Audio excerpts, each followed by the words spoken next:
നമ്മളിന്ന് ഈ വീഡിയോയിലൂടെ പരിശോധിക്കുന്നത് ഷവോമി ഏറ്റവും പുതുതായി റെഡ്മി എന്ന സബ് ബ്രാൻഡിൽ പുറത്തിറക്കിയിരിക്കുന്ന റെഡ്മി 9 പവർ എന്ന സ്മാർട്ട് ഫോണിൻ്റെ വിശേഷങ്ങളാണ്. ഈ ഒരു ഫോണിൻ്റെ ഏറ്റവും വലിയൊരു സവിശേഷതയായിട്ട് എടുത്തു പറയേണ്ടത് ഇതിനകത്തെ സ്റ്റീരിയോ സ്പീക്കർ സംവിധാനം തന്നെയാണെന്ന് എനിക്ക് തോന്നുന്നു. കാരണം നേരത്തെ പോക്കോ X3യിലും അതുപോലെ റിയൽമി 7 പ്രോയിലുമൊക്കെ സ്റ്റീരിയോ സ്പീക്കർ സംവിധാനം കൊണ്ടുവന്നു. പക്ഷേ അത് 20,000 റേഞ്ച് ഉള്ള ഫോണുകളായിരുന്നു. എന്നാൽ ഇവിടെ റെഡ്മി 9 പ്രൈമിലേക്ക് വരുമ്പോൾ ഇത്തരത്തിലുള്ള സ്റ്റീരിയോ സ്പീക്കർ സംവിധാനം ഒരു 11,000 രൂപ അല്ലെങ്കിൽ ഒരു 12,000 രൂപ പ്രൈസ് കാറ്റഗറിയിലേക്ക് റെഡ്മി കൊണ്ടുവന്നിരിക്കുന്നു എന്നുള്ളതാണ് ഇതിൻ്റെ ഏറ്റവും വലിയൊരു ഹൈലൈറ്റായിട്ട് എടുത്തു വരേണ്ടത്. എനിവേ സമയം കളയാതെ നമുക്ക് റെഡ്മി 9 പ്രൈമിൻ്റെ വിശേഷങ്ങൾ പരിശോധിക്കാം. ആദ്യം തന്നെ ഈ ഒരു ഫോണിൻ്റെ മൊത്തത്തിലുള്ള ഒരു ഫിസിക്കൽ അപ്പിയറൻസ് നമ്മൾ പറയുകയാണെങ്കിൽ ഫോണിൻ്റെ ബാക്ക് സൈഡ് എന്ന് പറയുന്നത് പ്ലാസ്റ്റിക് കൊണ്ടാണ് തയ്യാറാക്കിയിരിക്കുന്നത്. ഇവിടെ റെഡ്മി എന്ന ഒരു വലിയ ബാഡ്ജിങ് ഇത്തവണ ഈ ഒരു ഫോണിൽ നമുക്ക് കാണാൻ സാധിക്കുന്നുണ്ട്. ഇത്തരത്തിൽ ഷവോമിയുടെ ഫോണുകൾ ഇത്തരം വലിയ ബാഡ്ജിങ് വരുന്നത് റെഡ്മിയുടെ ഈ ഒരു ഫോണിൽ ആദ്യമായിട്ടാണെന്ന് പറയേണ്ടി വരും. നേരത്തെ പോക്കോ ഫോണുകളിലും ഇത്തരത്തിൽ വലിയ ബാഡ്ജിങ് നമ്മൾ കണ്ടിരുന്നു. എന്നാൽ റെഡ്മി ഫോണുകളിൽ ആദ്യമായിട്ടാണെന്ന് തോന്നുന്നു ഇത്തരത്തിൽ റെഡ്മി എന്ന ഒരു ബാഡ്ജിങ് വലുതായിട്ട് ബാക്ക് സൈഡിൽ കൊടുക്കുന്നത്. അതുപോലെ ഒരു സൺറൈസ് ഫ്ലെയർ ഇതിനകത്ത് നമുക്ക് കാണാം. അത് റിയൽമിയുടെ ഏതോ ഒരു ഫോണിൽ ഇതേ ടൈപ്പ് ഒരു ബാക്ക് സൈഡിൽ ഈ ഒരു ഫ്ലെയർ കണ്ടിരുന്നു. റിയൽമി C3 എന്ന മോഡൽ ഫോണാണെന്ന് തോന്നുന്നു. അതുപോലെ ബാക്ക് സൈഡിലായിട്ട് മൊത്തം 4 ക്യാമറകളാണ് ഈ ഒരു ഫോണിനകത്ത് കൊടുത്തിരിക്കുന്നത്. ഇവിടെ ഒരു ഡുവൽ LED ഫ്ലാഷ് ലൈറ്റ് കാണാം. ഇതിൻ്റെ ഒരു പ്രൈമറി ക്യാമറ സെറ്റപ്പ് വന്നിട്ട് 48 മെഗാ പിക്സലാണെന്ന് എഴുതിയിട്ടുണ്ട്. അതുപോലെ സൂപ്പർ ക്വാഡ് ക്യാമറ സെറ്റപ്പ് ഉണ്ട് എന്നിവിടെ എഴുതിയിരിക്കുന്നു. ഫോണിൻ്റെ ബാക്ക് സൈഡ് പ്ലാസ്റ്റിക് ആണ്. എന്നിരുന്നാലും നല്ല ഒരു ക്വാളിറ്റി നമുക്കിതിൻ്റെ ബാക്ക് സൈഡിൽ ടച്ച് ചെയ്യുമ്പോൾ നമുക്ക് ഫീൽ ചെയ്യുന്നുണ്ട്. അതുപോലെ ഇതിൻ്റെ ഇടയിൽ വലിയ ഗ്യാപ്പൊന്നും ഇല്ല. നല്ല എന്താ പറയുക ടൈറ്റായിട്ട് ഫിക്സ് ആയിരിക്കുകയാണ്. അത് നമുക്കിതിൻ്റെ ബാക്ക് സൈഡ് ടച്ച് ചെയ്യുമ്പോൾ അറിയാൻ സാധിക്കുന്നുണ്ട്. അതുപോലെ ചെറിയൊരു ഗ്രിപ്പ് ഇതിൻ്റെ ബാക്ക് സൈഡിൽ കൊടുത്തിട്ടുണ്ട്. അതുകൊണ്ട് തന്നെ കയ്യിൽ നിന്ന് തെറ്റിപ്പോകുമെന്ന് പേടിക്കേണ്ട. അതുപോലെ ഫിംഗർ പ്രിൻ്റ് പതിയുകയുമില്ല പ്ലാസ്റ്റിക് ആയതുകൊണ്ട് തന്നെ. ഇനി ഫോണിൻ്റെ വശങ്ങളിലേക്ക് നോക്കിക്കഴിഞ്ഞാൽ വലത് സൈഡിൽ വോളിയം റോക്കേഴ്സും പവർ ബട്ടണും കാണാം. ഈ ഒരു പവർ ബട്ടണിൽ തന്നെയാണ് ഫിംഗർ പ്രിൻ്റ് സംവിധാനം നൽകിയിരിക്കുന്നത്, അതായത് സൈഡ് മൗണ്ടഡ് ഫിംഗർ പ്രിൻ്റ് സംവിധാനം. ഫോണിൻ്റെ താഴേക്ക് വരുമ്പോൾ മൈക്കും ചാർജിങ്ങിനുള്ള USB Type-C പോർട്ടും കാണാം. കൂടാതെ സ്പീക്കർ ഗ്രിൽ. ഇടതുവശത്തായിട്ടാണ് സിം ട്രേ നൽകിയിരിക്കുന്നത്. മുകളിൽ 3 ഡോട്ടുകൾ നമുക്കിതുപോലെ കാണാൻ സാധിക്കുന്നതിൽ ഒന്നെന്ന് പറയുന്നത് ഷവോമി ഫോണുകളിൽ കാണപ്പെടുന്ന ഇൻഫ്രാറെഡ് സെൻസറാണ്. പിന്നീടുള്ള 2 സ്പീക്കർ ഗ്രില്ല്. അതുപോലെ 3.5 mm ഓഡിയോ ജാക്ക് നൽകിയിട്ടുണ്ട്. പിന്നീട് ഒരു സെക്കൻഡറി നോയ്സ് ക്യാൻസലേഷൻ മൈക്കും നൽകിയിട്ടുണ്ട്. ചുരുക്കി പറഞ്ഞാൽ ഡ്യുവൽ സ്റ്റീരിയോ സംവിധാനം അല്ലെങ്കിൽ സ്റ്റീരിയോ സ്പീക്കർ സംവിധാനം ഈ ഒരു ഫോണിനകത്ത് കൊടുത്തിരിക്കുന്നു എന്നുള്ളത് ഒരു വലിയ കാര്യമായിട്ട് എടുത്തു പറയട്ടെ. ഇനി ഈ ഒരു ഫോണിൻ്റെ സിം ട്രേയെക്കുറിച്ച് നമുക്ക് നോക്കാം. ഇതിനകത്ത് ഉപയോഗിച്ചിരിക്കുന്ന സിം ട്രേ ട്രിപ്പിൾ കാർഡ് സ്ലോട്ടാണ്. അതായത് ഒരേ സമയം 2 സിം കാർഡുകളും ഒരു മെമ്മറി കാർഡും നമുക്ക് ഈ ഒരു ഫോണിനകത്ത് ഉപയോഗിക്കാൻ സാധിക്കും. ഫോണിന് അധികം ഭയങ്കരമായിട്ടുള്ള വെയിറ്റ് ഒന്നുമില്ല. വെറും 198 ഗ്രാം ഭാരം മാത്രമേ ഉള്ളൂ. ഈ ഒരു ഫോൺ നമ്മുടെ കയ്യിലൊക്കെ പിടിക്കുമ്പോൾ ഓക്കെ നല്ല ഒരു ഇൻഹാൻഡ് ഫീൽ നമുക്ക് ഈ ഒരു ഫോൺ നൽകുന്നുണ്ട്. മറ്റ് പ്രശ്നങ്ങളൊന്നുമില്ല. ഇതിൻ്റെ മൊത്തത്തിലുള്ള ഒരു ഫിസിക്കൽ അപ്പിയറൻസ് ഓക്കെയാണ്.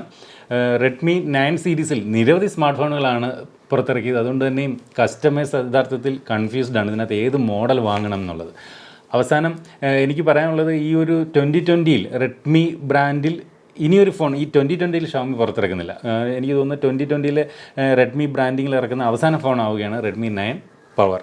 അടുത്തായിട്ട് ഇതിൻ്റെ ഒരു ഡിസ്പ്ലേ കുറിച്ച് പറഞ്ഞാൽ 6.53 ഇഞ്ചിൻ്റെ full HD+ IPS LCD display ആണ് ഈ ഒരു ഫോണിനകത്ത് നൽകിയിരിക്കുന്നത്.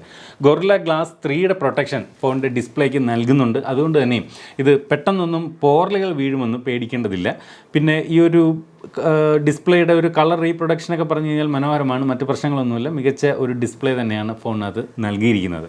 ഓപ്പറേറ്റിംഗ് സിസ്റ്റം സൈഡിലേക്ക് വരുമ്പോൾ ആൻഡ്രോയിഡ് 10ൽ അധിഷ്ഠിതമായി ഷവോമിയുടെ സ്വന്തം യൂസർ ഇൻ്റർഫേസ് ആയിട്ടുള്ള MIUI 12ലാണ് ഈ ഒരു phone out of the box തന്നെ വർക്ക് ചെയ്യുന്നത്.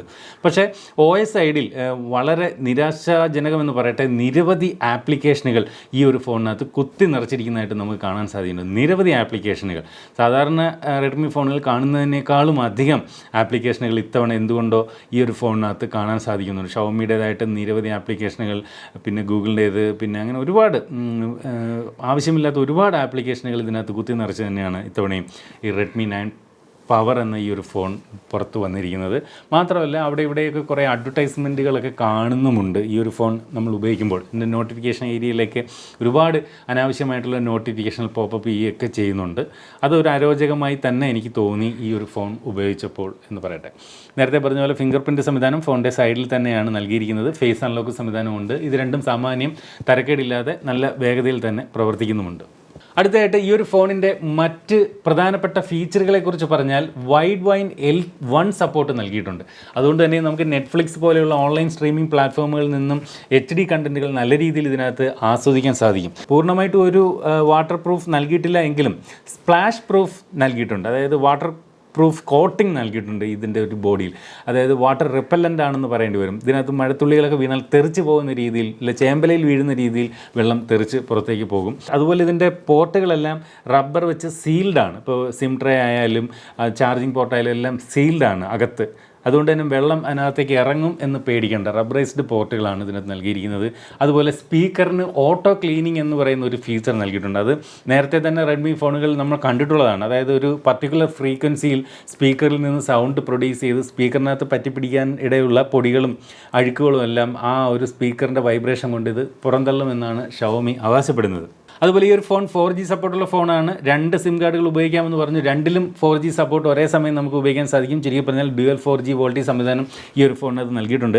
അതുപോലെ വൈഫൈ കോളിംഗ്, മൊബൈൽ റേഞ്ച് ഇല്ലാത്ത സമയത്ത് വൈഫൈ ഉപയോഗിച്ചുകൊണ്ട് സാധാരണ കോൾ ചെയ്യുന്ന പോലെ കോൾ ചെയ്യാനുള്ള വൈഫൈ കോളിംഗ് സംവിധാനവും ഈ ഒരു ഫോണിൽ നൽകിയിട്ടുണ്ട്. FM റേഡിയോ സപ്പോർട്ടും ഈ ഒരു ഫോണിൽ നൽകിയിട്ടുണ്ട്. അടുത്തതായിട്ട് ഈ ഒരു ഫോണിൻ്റെ ഓഡിയോ പാർട്ടിലേക്ക് വരാം. ഇതിൻ്റെ ഓഡിയോ പാർട്ട് തന്നെയാണ് എനിക്ക് ഈ ഒരു ഫോണിനകത്ത് ഏറ്റവും ഇഷ്ടപ്പെട്ടത്. സ്റ്റീരിയോ സംവിധാനമുള്ള സ്പീക്കറുകൾ നൽകിയിരിക്കുന്നു. അതും ഈ ഒരു ബജറ്റ് ഫ്രണ്ട്ലി പ്രൈസ് റേഞ്ചിൽ എന്നുള്ളതാണ് ഈ ഒരു ഫോണിൻ്റെ ഏറ്റവും വലിയ ഹൈലൈറ്റ് ആയിട്ട് എനിക്ക് തോന്നിയത്. എന്തായാലും ഇതിനകത്തു നിന്നുള്ള ഓഡിയോ കേട്ട് നോക്കാം. സ്റ്റീരിയോ സ്പീക്കർ മാത്രം പോരല്ലോ, അതിൻ്റെ ഒരു ക്വാളിറ്റി എത്രത്തോളം ഉണ്ട് എന്ന് നമുക്കൊന്ന് ചെക്ക് ചെയ്യാം.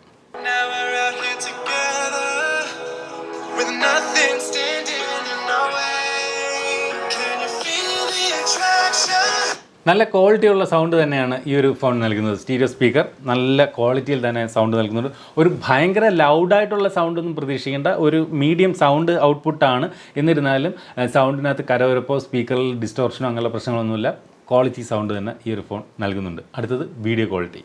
വീഡിയോ ക്വാളിറ്റിയിലും തരക്കേടൊന്നും പറയാനില്ല. നല്ല വീഡിയോ ക്വാളിറ്റി തന്നെയാണ്. പിന്നെ IPS LCD ഡിസ്പ്ലേ ആണെന്ന് മനസ്സിൽ ഓർമ്മ വേണം. എന്നിരുന്നാലും മികച്ച ഒരു കളർ റീപ്രൊഡക്ഷനൊക്കെ ഡിസ്പ്ലേ നൽകുന്നുണ്ട്. മറ്റ് കുഴപ്പങ്ങളൊന്നും ഡിസ്പ്ലേ പറയാനില്ല. മികച്ച ഡിസ്പ്ലേ ആണ്. ഈ ഒരു പ്രൈസ് റേഞ്ചിൽ ഫുൾ HD+ ഡിസ്പ്ലേ നൽകുന്നുണ്ട് എന്നുള്ളതൊരു വലിയ കാര്യമാണ്. സാധാരണ ഈ ഒരു പ്രൈസ് റേഞ്ചിലേക്ക് വരുമ്പോൾ സ്മാർട്ട് ഫോൺ ബ്രാൻഡുകൾ HD ഡിസ്പ്ലേ നൽകാറുള്ളൂ. പക്ഷേ ഇവിടെ ഫുൾ HD+ ഡിസ്പ്ലേ തന്നെ നൽകുന്നുണ്ട്. അതൊരു വലിയ കാര്യമാണ്. അത് ആ ഒരു ക്വാളിറ്റി നമുക്കിതിൻ്റെ ഫോണിൻ്റെ ഡിസ്പ്ലേയിൽ നമുക്ക് കാണാനുമുണ്ട്.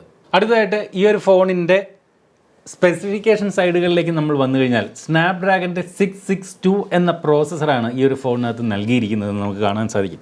662 എന്ന പ്രോസസ്സറിനെ കുറിച്ച് പറഞ്ഞാൽ ഒരു ഭയങ്കര ഗെയിമിംഗ് എക്സ്പീരിയൻസ് ഒന്നുമല്ല, എന്നാൽ ലോ എൻഡ് പ്രോസസ്സറുമല്ല.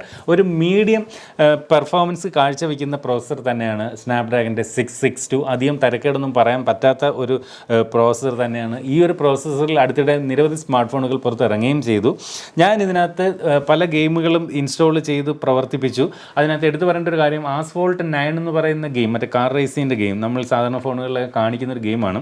അത് പലരും ചോദിക്കാറുണ്ട് അത് ഏത് ഗെയിമാണ്. എനിവേ ആ ഗെയിം ഇതിനകത്ത് ഇൻസ്റ്റാൾ ചെയ്യാൻ നോക്കുമ്പോൾ ഇതിനകത്ത് ആ ഗെയിം സപ്പോർട്ട് ചെയ്യില്ല എന്ന് കാണിക്കുന്നുണ്ട്. അത് എന്തുകൊണ്ടാണെന്ന് അറിയത്തില്ല.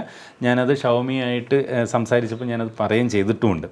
ബാക്കി ചില ഗെയിമുകളിലൊന്നും യാതൊരു പ്രശ്നമില്ല. നല്ല രീതിയിൽ തന്നെ ആ ഗെയിമുകളൊക്കെ കളിക്കാൻ സാധിക്കുന്ന ഒരു മീഡിയം ഗ്രാഫിക്സ് സെറ്റിങ്സിൽ നല്ല രീതിയിൽ ഇതിനകത്ത് ഗെയിമുകൾ കളിക്കുന്നതിന് യാതൊരു പ്രശ്നവും വരത്തില്ല. അതുപോലെ ഇതിനകത്ത് നൽകിയിരിക്കുന്ന റാം എന്ന് പറയുന്ന LPDDR4X റാമാണ്. അത് സാധാരണ റാമിൽ നിന്നും 50% മോർ എഫിഷ്യൻ്റാണ്. ഫയൽ സ്റ്റോറേജിന് UFS 2.2 ഫീച്ചർ നൽകിയിട്ടുണ്ട്. 2 വ്യത്യസ്ത വേരിയൻറ്റിലാണ് ഈ ഒരു ഫോൺ ലഭിക്കുന്നത്. 4GB 64GB 4GB 128GB. അപ്പോൾ 2 വേരിയൻറ്റിലും വ്യത്യാസം, റാമിൽ വ്യത്യാസം വരുന്നില്ല. ഇൻറ്റേർണൽ മെമ്മറി 64GB അഡീഷണൽ ലഭിക്കുന്നു എന്നുള്ളതാണ് ഹയർ വേരിയൻറ്റിലെ ഒരു പ്രധാനപ്പെട്ട വ്യത്യാസം. അതർവൈസ് മറ്റ് വേരിയൻറ്റിൽ ഈ 2 വേരിയൻറ്റിലും വ്യത്യാസം വരുന്നില്ല. അടുത്തതായിട്ട് ഇതിൻ്റെ ക്യാമറ ഡിപ്പാർട്ട്മെൻറ്റിലേക്ക് വരാം. ക്യാമറ ഡിപ്പാർട്ട്മെൻറ്റിൽ എടുത്തു പറയേണ്ടത് ഇതിനകത്തുള്ളത് 48 മെഗാ പിക്സലിൻ്റെ പ്രൈമറി സെൻസർ, അതും സാംസങ്ങിൻ്റെ GM1 എന്ന സെൻസറാണ് ഇതിനകത്ത് നൽകിയിരിക്കുന്നത്. പിന്നീട് 8 മെഗാ പിക്സലിൻ്റെ ഒരു അൾട്രാ വൈഡ് സെൻസർ കൊടുത്തിട്ടുണ്ട്, 2 mega pixel macro, 2 mega pixel depth sensor. ഇങ്ങനെ മൊത്തത്തിൽ 4 ക്യാമറകളാണ് ഈ ഒരു ഫോണിനകത്ത് ബാക്ക് സൈഡിലായിട്ട് നൽകിയിരിക്കുന്നത്. ഫ്രണ്ട് ക്യാമറ 8 മെഗാ പിക്സലിൻ്റെ ഒരു സെൽഫി ക്യാമറയാണ് ഫോണിൻ്റെ ഫ്രണ്ടിൽ നൽകിയിരിക്കുന്നത്. അവിടെ എനിക്കൊരു കാര്യം എടുത്ത് പറയാനുള്ളത്, ഇത് ഒരു വാട്ടർ ഡ്രോപ്പ് നോച്ചിലാണ് നൽകിയിരിക്കുന്നത്. അപ്പോൾ ആ ഒരു ഫ്രണ്ട് ക്യാമറ ഒരു ഇൻ ഡിസ്പ്ലേയിൽ ഒരു പഞ്ച് ഹോളായിട്ട് നൽകിയിരുന്നു എങ്കിൽ എന്ന് ആശിച്ചു പോകുന്നു. അപ്പോൾ കാണാൻ കുറച്ചുകൂടെ ഒരു ലുക്കായാണ്. പക്ഷേ ഇവിടെ വാട്ടർ ഡ്രോപ്പ് നോച്ചാണ് നൽകിയിരിക്കുന്നത്. ഇനി ഇതിൻ്റെ ബാറ്ററി സൈഡിലേക്ക് വന്നു കഴിഞ്ഞാൽ 6000 mAh ഒരു ഹ്യൂജ് ബാറ്ററിയാണ് ഈ ഒരു പ്രൈസ് റേഞ്ചിൽ റെഡ്മി ഫോണിൽ നൽകിയിരിക്കുന്നത്. ആദ്യമായിട്ടാണ് റെഡ്മിയുടെ ഒരു ഫോണിൽ 6000 mAh വരുന്നത് എന്നും എടുത്തു പറയട്ടെ. അത്രയും മികച്ച ഒരു പവർ ഹൗസ് തന്നെ ഈ ഒരു ഫോണിനകത്ത് നൽകിയിരിക്കുന്നു. അതുകൊണ്ടാണ് ഈ ഒരു ഫോണിന് Redmi 9 പവർ എന്ന് പേര് നൽകിയിരിക്കുന്നത്. അതുപോലെ 18 വാട്ടിൻ്റെ ഫാസ്റ്റ് ചാർജിങ് സപ്പോർട്ടാണ് ഈ ഒരു ഫോണിന് നൽകിയിരിക്കുന്നത്. അതും മികച്ച ഒരു കാര്യം തന്നെയാണ്, ഈ ഒരു പ്രൈസ് റേഞ്ചിൽ 18 വാട്ടിൻ്റെ ഫാസ്റ്റ് ചാർജിങ് നൽകിയിരിക്കുന്നു എന്നുള്ളത്. പക്ഷേ ഈ ഒരു ഫോണിൻ്റെ ബോക്സിനോടൊപ്പം 22.5 വാട്ടിൻ്റെ ഫാസ്റ്റ് ചാർജറാണ് നൽകിയിരിക്കുന്നത്. ഷവോമിയുടെ മീറ്റിങ്ങിൽ ഞാൻ ഈ ഒരു ഫോൺ ലോഞ്ച് ചെയ്യുന്നതിന് മുമ്പ് തന്നെ മീറ്റിംഗ് നടന്നു ഞാൻ ചോദിച്ചു, അത് എന്തുകൊണ്ടാണ് 18 വാട്ടിൻ്റെ സപ്പോർട്ടേ ഉള്ളൂ ഫോൺ, പക്ഷേ എന്തുകൊണ്ട് 22.5 വാട്ടിൻ്റെ ചാർജർ നൽകിയിരിക്കുന്നു എന്ന് ഞാൻ അവരോട് ചോദിച്ചൊരു ചോദ്യമാണ്. അപ്പോൾ അവർ പറഞ്ഞത്, വേറെ ഏതെങ്കിലുമൊക്കെ ഫോണുകളൊക്കെ ഉപയോഗിക്കുന്നവർക്ക് വേണമെങ്കിൽ ഇത്രയും ഒരു ഫാസ്റ്റ് ചാർജിങ് സപ്പോർട്ട് നിങ്ങൾക്ക് ആ ഒരു ചാർജർ ഉപയോഗിച്ചുകൊണ്ട് ഉപയോഗിക്കാമല്ലോ എന്ന് കരുതിയാണ് അത് കൊടുത്തിരിക്കുന്നതെന്ന ഒരു കാര്യമാണ് എന്നോട് പറഞ്ഞത്. എന്തായാലും അതൊരു നല്ലൊരു കാര്യം തന്നെയാണ്. സാധാരണ ചില സമയങ്ങളിൽ ഫോണിൻ്റെ സപ്പോർട്ടുള്ള ബാറ്ററി കപ്പാസിറ്റിയേക്കാളും അല്ലെങ്കിൽ ചാർജിങ് കപ്പാസിറ്റിയേക്കാളും കുറഞ്ഞ ചാർജറാണ് ബോക്സിൽ നൽകാറ്. പക്ഷേ ഇവിടെ നേരെ തിരിച്ചാണ്, ഫോണിന് സപ്പോർട്ട് ഉള്ളതിനേക്കാളും കൂടുതൽ പവർ നൽകുന്ന ചാർജറാണ് നൽകിയിരിക്കുന്നത്. അതുകൊണ്ട് ഫോണിന് കാര്യമായിട്ട് പ്രശ്നമൊന്നും വരത്തില്ല, അങ്ങനെ പേടിക്കൊന്നും വേണ്ട. അതുപോലെ റിവേഴ്സ് ചാർജിങ് എന്ന് പറയുന്ന ഒരു ഫീച്ചർ ഇതിനകത്ത് നൽകിയിട്ടുണ്ട്. അതായത് 6000 mAh ബാറ്ററി അല്ലേ, സാധാരണ ഒരു പവർ ബാങ്ക് എന്നൊക്കെ പറയുമ്പോൾ 10000 mAh ഒക്കെയാണ്. ഒരു പവർ ബാങ്ക് പോലെ ഈ ഒരു ഫോൺ യൂസ് ചെയ്യാം. അതിന് ഉതകുന്ന കേബിൾ ഉണ്ടെങ്കിൽ നമുക്ക് ഈ ഒരു ഫോണിൽ നിന്ന് മറ്റൊരു ഫോൺ ചാർജ് ചെയ്യാൻ സാധിക്കും. അടുത്തതായിട്ട് ഈ ഒരു ഫോണിൻ്റെ പ്രൈസിംഗ് ആണ്. നേരത്തെ ഞാൻ പറഞ്ഞ പോലെ 2 വേരിയൻ്റാണ്, 4GB RAM 64GB. ഇതിൻ്റെ വിലയെന്ന് പറയുന്നത് 10,999 രൂപയും 4GB RAM 64GB internal memory variant ഇതിൻ്റെ വില 11,999 രൂപയുമാണ്. അപ്പോൾ ഇവിടെ മെമ്മറി 64GB കൂടുന്നതിന് നമ്മൾ 1000 രൂപ എക്സ്ട്രാ നൽകേണ്ടതുണ്ട്. നമുക്കൊരു ഇൻറ്റേർണൽ മെമ്മറി 64GB മതിയെങ്കിൽ ബേസ് വേരിയൻറ്റ് 1000 രൂപ കുറച്ച് വാങ്ങുന്നതായിരിക്കും നല്ലത് എന്നാണ് എനിക്ക് തോന്നുന്നത്. കാരണം നമുക്കിതിനകത്ത് എക്സ്റ്റേണൽ മെമ്മറി കാർഡ് യൂസ് ചെയ്യാൻ സാധിക്കും. നമ്മുടെ കയ്യിൽ തന്നെ മെമ്മറി കാർഡ് ഉണ്ടെങ്കിൽ നമുക്കത് ഈസി ആയിട്ട് ആ ഒരു 1000 രൂപ സേവ് ചെയ്യാൻ സാധിക്കും. ഈ ഒരു ഫോൺ പ്രധാനമായിട്ടും മത്സരിക്കേണ്ടി വരുന്നത് സാംസങ്ങിൻ്റെ M11 എന്ന മോഡലിനോടും വിവോ Y2 എന്ന് പറയുന്ന മോഡലിനോടും ഒക്കെയാണ്. എന്തു തന്നെയായാലും ഈ ഫോണിനകത്ത് എനിക്ക് എടുത്ത് പറയേണ്ടി വരുന്ന ചില ഫീച്ചറുകൾ എന്ന് പറയുന്നത് 6000 mAh ബാറ്ററി കപ്പാസിറ്റി ഈ ഒരു പ്രൈസ് റേഞ്ചിൽ ലഭിക്കുന്നു. 48 മെഗാ പിക്സലിൻ്റെ ക്യാമറ സെറ്റപ്പ് ഈ ഒരു പ്രൈസ് റേഞ്ചിൽ നമുക്ക് ലഭിക്കുന്നു. സ്റ്റീരിയോ സ്പീക്കർ സംവിധാനം ഈ ഒരു പ്രൈസ് റേഞ്ചിൽ ലഭിക്കുന്നു. അതുപോലെ ഫുൾ HD+ ഡിസ്പ്ലേ ഈ ഒരു പ്രൈസ് റേഞ്ചിൽ നമുക്ക് ലഭിക്കുന്നു. ഇത്രയും കാര്യങ്ങളാണ് ഈ ഒരു ഫോണിൽ ഹൈലൈറ്റ് ആയിട്ട് എനിക്ക് എടുത്തു തോന്നിയ കാര്യങ്ങൾ. പിന്നെ ഇതിനകത്ത് എനിക്കൊരു കുറവായിട്ട് തോന്നിയത്, നമ്മൾ ഈ ഒരു ഫോൺ കയ്യിലേക്ക് പിടിക്കുമ്പോൾ തീർച്ചയായിട്ടും നമുക്ക് മനസ്സിലാവും ഈ ഒരു ഫോണിൻ്റെ പ്രൈസ് ഒരു 10,000-11,000 റേഞ്ചാണെന്ന് നമുക്ക് ഈ ഒരു ഫോൺ കണ്ടാൽ തന്നെ അറിയാവുന്നവർക്ക് മനസ്സിലാകും. അതുമാത്രമാണ് ഇതിനകത്ത് എനിക്കൊരു ചെറിയ ഒരു പ്രശ്നമായിട്ട് തോന്നിയത്. അതർവൈസ് ഫൈൻ, നല്ലൊരു ഫോണാണ്, ഞാൻ റെക്കമെൻഡ് ചെയ്യുന്നു. കിടിലൻ ഫോൺ തന്നെയാണ്. പിന്നെ ഈ പറഞ്ഞ പോലെ ഒരുപാട് അഡ്വർടൈസ്മെൻറ്റ് ഉള്ള തരത്തിലുള്ള ഇതിൻ്റെ ഒരു യൂസർ ഇൻ്റർഫേസിൻ്റെ ഒരു പ്രശ്നവും സോഫ്റ്റ്വെയർ ഒരുപാട് അനാവശ്യമായിട്ടുള്ള ആപ്ലിക്കേഷനുകൾ കുത്തി നിറച്ചിരിക്കുന്നു എന്നുള്ളതും എനിക്ക് ഈ ഫോണിൽ ഇഷ്ടപ്പെട്ടില്ല. അതർവൈസ് നല്ലൊരു സ്മാർട്ട് ഫോൺ തന്നെയാണ് ഷവോമിയുടെ Redmi 9 പവർ.